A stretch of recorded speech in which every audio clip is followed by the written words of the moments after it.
Hey, boys and girls, I'm just waiting here for Mr. Cornthal. He was supposed to come join me today, and I have no idea. What are you doing back there? What? Oh, guys. Woo! Just got a nice workout. Oh, I'm sweating like crazy. Oh. Well, Woo! okay, that's enough. I have some good news. Yes. Well, it kind of reminds me of our chapter today. Oh. So we are What are we doing the learning first about? part of, it's the chapter 38. It's Jim Thorpe Okay. and Jesse Owens. So we're going to break these up into two little chunks. So maybe you can get a run in between. Yeah, maybe. Grab Maybe some play a water. little football, Oh, yeah. maybe do some hurdles, maybe, what else? A little baseball. I don't know, what do you think? Go for a run around the block? Oof. Awesome. Well, I'm going to tip this a little bit. Okay. Hi, boys and girls. It's good to see you. Good to see you guys. We are on page 381 in our book. 381. And this is one of our chapters with two, count them, two athletes in there. Judah, you're going to love this especially. And we're going to break it up into two sections. This is part one. Part one is Jim Thorpe. So here we go.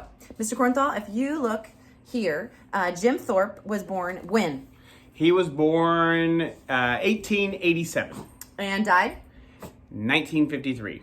Okay, and so we're going to focus on him right now. We'll take a quick peek, though, since we're on the page. Jesse Owens, when was he born, Mr. Cornthal? 1913. And died? 1980. Awesome. There's Fonda. She's going to join us here and there today. Just getting a workout in with the She's fellows. getting a workout in. Woo, doing some hurdles, showing you her bottom. All right, here we go. So 1887 to 1953. Okay, can you beat Mr. Cornthal? Figure out how old he was when he died. Oh, no, I'm not doing the math thing again. I do have my phone for that. Oh, come on. 53. What's 87 to 100? 13. What's 13 plus 53? 13 plus 53 is 66. 66. Okay, 19. Okay, how about this one? 1913 to 1980. She's happy. She's a good girl. 1930 to 1980. Chop, chop. Huh? Not with your calculator. You're not even typing it in right. Okay, 80 minus 13. Come on, you do this for a living. No, I use a calculator for a living. That's true. Boys and girls, see, you can be a successful adult and not even know how to do math. Yeah. 80 subtract 80 minus Get on with 13. this. What is it? I don't know. Oh my goodness. 80 minus 10, Mr. Cornthal. That would be 70. 70. Minus 3 more. That would be something 67. Yay! I bet you beat him. Good job. So there's Jim Thorpe. He's on the left. Jesse Owens on the right. And we can look. Both of them lived through which wars? The Civil War. No. No. World War One Yes. and World War Two. Yes. Okay, we're done. Mr. Cornthal's done with his page. That was a hard workout, I'm telling you. His brain's a All right, little let's rock exhausted. and roll on this. Here we go. I'm going to start. Even though Jim Thorpe and Jesse Owens never met, so did they meet? Nope. They had much in common. That's why they're connected in this chapter. They weren't buddies, but they had things in common. Both came from poor families, both had obstacles to overcome, and both had coaches who helped them develop their skills. Ooh. They were determined to work hard as hard as they could to represent the United States of America in the Olympic Games and became two of the greatest athletes in the world. That's exciting. Mm-hmm. So Jim Thorpe, remember that's our focus of this part. Twins, remember 382. Please turn there. Go, Mr. Cornthal. Early one May morning in 1887, on an Indian reservation in Oklahoma, twin boys were born to the Thorpe family. Their mother gave them both Native American names and English names. Charlie and James, who was called Jim, were very close growing up. So what did we just learn from that page? Jim Thorpe, his name was James, but he was also Native American. So they were born in Oklahoma on a reservation. A reservation was a land reserved for the Native Americans. Mm-hmm. So that's a fun fact about Jim Thorpe. Okay, power around, Mr. Cornthal. Since you're so fast from running today, Yeah. I bet you'll beat these kids. Are you ready? Yes. Important names and important word. I'm Bottom ready, of the page, ready, 382. Ready. Okay, this might trick you. The first Olympic athlete to win 4 gold medals in one Olympics. Go. Oh, Jesse Owens. Awesome. What is the highest non-military award given to honor a person who has made a great contribution to the United States? Go. Medal of Freedom. Excellent. What is a sport involving running, jumping, and jumping competitions? Go. Track. Excellent. Who is named the greatest male athlete of the 20th century by the U.S. Congress? Go. Jim Thorpe. Excellent. Okay, take over reading. Keep reading. Oh, keep reading. Okay. Having a twin was like having a best friend. By the time they were 3 years old, Charlie and Jim could ride a horse and swim. The boys loved the outdoors and learned to hunt, fish, and trap animals. Ooh, that sounds fun. Boarding school. So who remembers what a boarding school is? That's where you actually go live at the school. So board is like living, you eat and sleep there. And a school is where you learn. So they eat and sleep and live at their school. Yeah. Okay, when Charlie and Jim were 6 years old, they were sent to a boarding school for Native Americans where the children would live and learn. They would not only learn to read and write, but they would also learn how to do a skill such as farming. While the boys were at boarding school, Charlie became very sick and later died. Oh, sad. And they were best friends and Sad. twins. That's like super sad. That's really sad. After Jim's mother died a few years later, Jim was sent to a different boarding school farther away from home. Every time I read one of these boys and girls, I'm like, oh, it would have been great if they had a perfect childhood and everything was easy. But here is what I'm always encouraged by. Yeah. So many of the people that we learn about who did great things in history started with really hard things in life and endured really hard things. He lost his twin brother and he lost his mom when he was young. But did that stop him? No, God still had a plan for him and used these things to help him. And he had perseverance and he kept going. Okay, so we're still on page 383, about the middle of the page. Let's see, after Jim's mother died, Jim was sent to a different boarding school farther away from home at Carlisle Industrial Indian School in Pennsylvania. That's a mouthful. That is a mouthful. Native Americans were taught a trade. And a trade was like maybe working on cars or finished carpenter or like, plumber. Yes, some kind of specific job like that. And they have trade schools now too, just so you know. Not long after arriving at Carlisle, Jim found out his father had died. Jim Thorpe wisely decided to stay in school. So he didn't quit, but he also realized he had nothing back to go to, or no one to go back to, so he might as well stay at school. He knew that his parents would want him to get an education. He was glad he did. One afternoon, Jim watched the track team practice. The high jump bar was set to 5 feet 9 inches. That's the school record. Okay, Mrs. Cornthal is 5'8". Right. So that is like jumping 1 inch. So that's like the bar being set 1 inch above my head when I'm standing up tall. So like when I'm in my high heels, he would have had to jump over my head, just about. Okay, the school record. None of the team members could get over the bar. That looks like fun, Jim thought. He walked up to the track team and said, "Can I try?" Now, you have to picture this is really tall. And the athletes who practice this have a hard time with this bar. It was a high set bar. Yep. And this is what happened next. Where are we right here? Yep. Second to the towards the bottom of the page. They laughed at Jim and said, "Sure, you can give it a try." Wink, wink.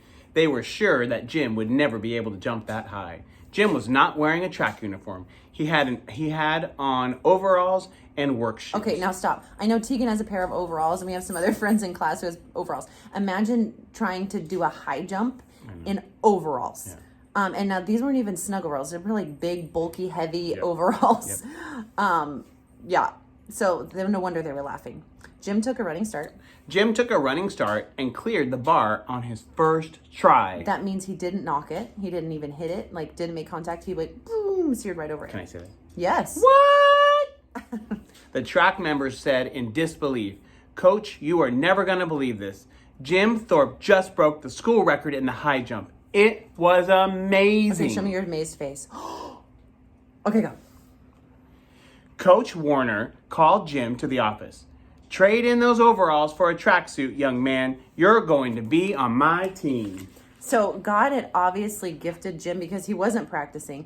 He was in the school. This was beating the school record. So all the incredible athletes who were practicing couldn't even do what Jim did. So God had naturally gifted this man. Cool. Okay, football team. Oh, I wish you'd read this part. Mr. Cornthal played football. Love football. Look at the old pause. Judah, look at this old outfit. Can you imagine playing football in this? Like the old soft helmet, and it has no guard on the face. I mean, and these pads, I mean, they're just not very paddy. Now, I mean, the athletes are more plastic than they are cloth. Anyway, so that's a fun piece of history right there. Football team. More than anything, Jim wanted to play football. Coach Warner did not agree. Football is a dangerous sport, he said. I can't afford for my best track athlete to get hurt, especially in this outfit, right? If he got tackled or got a head injury. So he said, I don't want you to break a bone. I don't want you to get hurt. No, you can't play. He tried to convince Jim that it was not a good idea, but he gave him a chance. Jim was given the ball and told to run the length of the field. He made it all the way to the other end. No one was able to tackle him. Judah, seriously, can you picture that? Now, he was on the football team too. With Jim's help, Carlisle was able to defeat, remember what Carlisle was? That was the name of the school. Carlisle was able to defeat many of the best teams.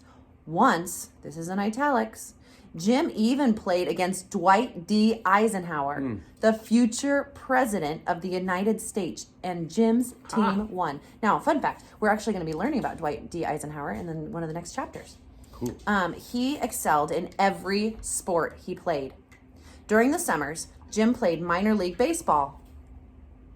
Not MLB, it was minor league, but still impressive. It kept him busy and gave him extra money and exercise when he was not at school. Mr. K. Okay. 1912 Olympics. In 1912, Jim Thorpe was honored to be chosen for the United States Olympic track team. The games took place in Stockholm, Sweden. He was to compete in the pentathlon. Okay, so a pentagon, how many sides does a pentagon have? 5 sides. So what do you think a pentathlon is?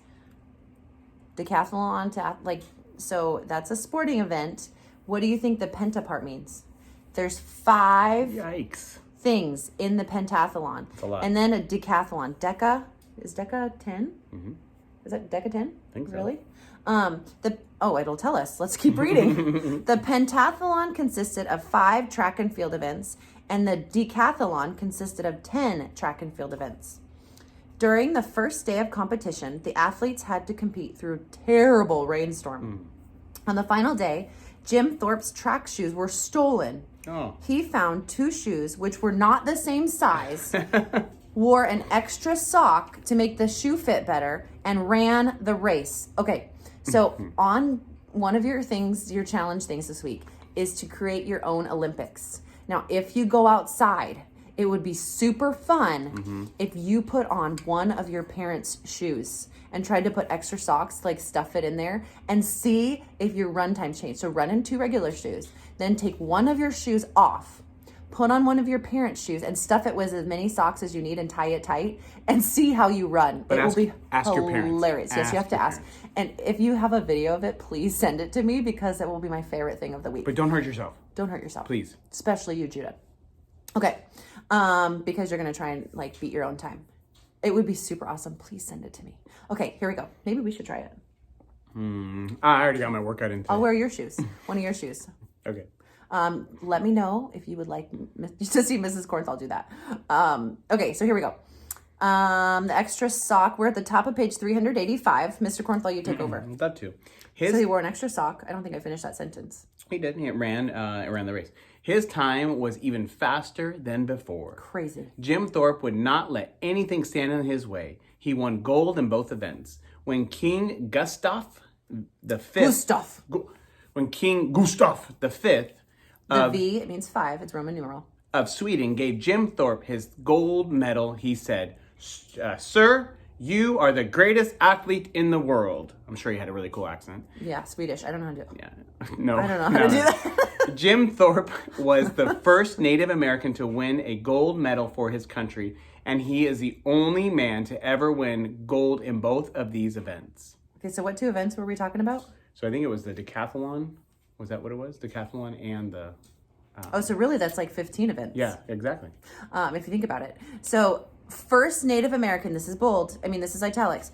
first Native American to ever win a gold medal for his country. What country? Our country, right? Yeah. And the only man to ever win gold in both events. Amazing. That's cool. Can I read? The gold medal ceremonies had been the greatest day of Jim Thorpe's life. However, when he returned home, the article was printed saying that he had made money playing minor league baseball.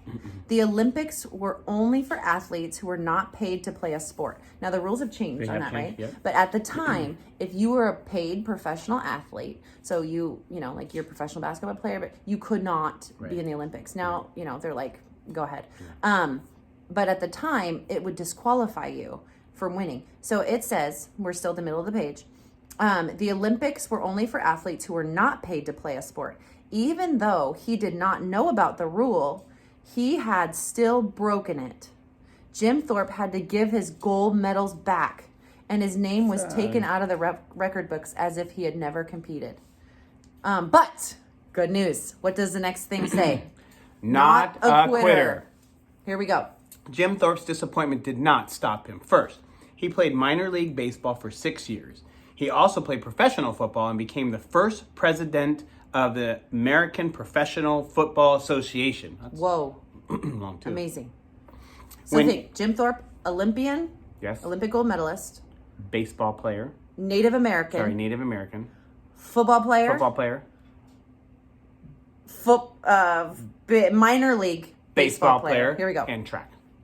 Definitely When he was ready to move away from sports, Jim Thorpe decided to become an actor. I didn't even know this. He had small parts in many Western films. Maybe we should have worn a cowboy hat. Yeah. Honors. In 1950, Jim Thorpe, Judah, seriously, I can't stop thinking about you. Maybe you should read up more about Jim Thorpe because you'll really like read a biography. Jim Thorpe was named the greatest football player and the greatest overall male athlete of the year, 1950. A film was made about his life and his great accomplishments in sports. After Jim Thorpe died in 1953, so that was 3 years after he was named the greatest football player and greatest overall male athlete of the year, he was still honored with several awards. 10 years later, this is cool, he was honored as a charter member of the Professional Football Hall of Fame.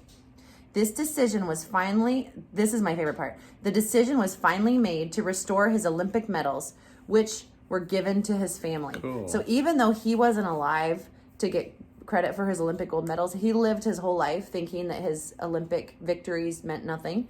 In terms of awards.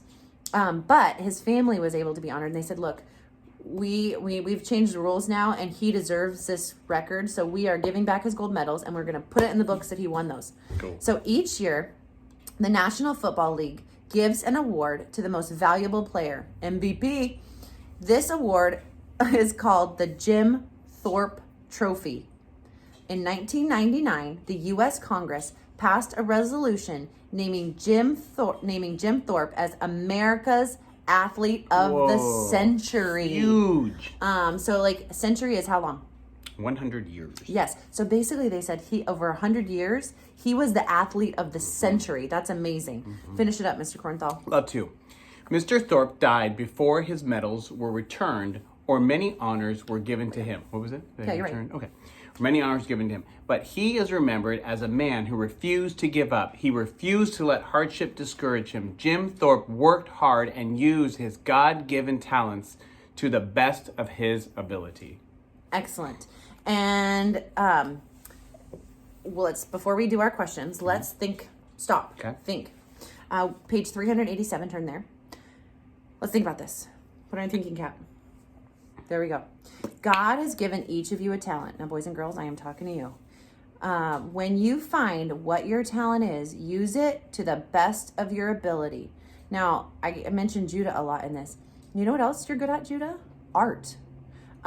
Which is fun because those don't seem to connect, but you never know when you're grown up how God might use it. And Right. some of those things that you use, your skills might not be how you expect them to be used. Right. But whatever you do it to the best of your ability and allow God to work through you, even when you're not rewarded.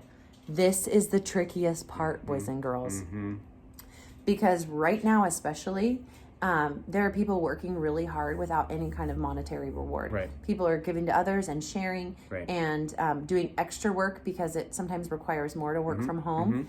Moms and dads, if you're in the room, I know this applies to some of you. Right. You're helping teach your children, and so you're using your abilities to honor God and serve others, even if you're not getting an extra reward for that. Right. So, boys and girls, think about this. What is one talent you believe that God has given you? Why don't you think about that, write it down, like on a little piece of paper, and then you could share it next time we're in Zoom together. I'd love to know what that would be really fun. That'd be really neat. Yeah. I like that. And some of the things you don't realize you're talented in, like maybe you don't think it's great, you'll discover, people start saying that about you, and you're like, hey, you're really good at this. And you're like, huh, I didn't realize I was good at know that. Yeah. Yeah. So I love these. Okay, go. Think about it. Okay, true or false? No, Okay. this. Can't do this. No This? maybes. This. It's either true or false. Got it. Okay, are you ready? Beat the kids. Oh, okay. Get ready. Do Like, it. show me you're ready. Here we go. Like, seriously, not angry, just ready. Okay, here we go. No, oh, that's awkward. That's creepy. How about this? Number 1. Okay. Jim Thorpe broke the Carlisle school record in the high jump. Think about how high he jumped in his overalls and the bar that was set that was taller than Mrs. Cornthal. Is it true or false?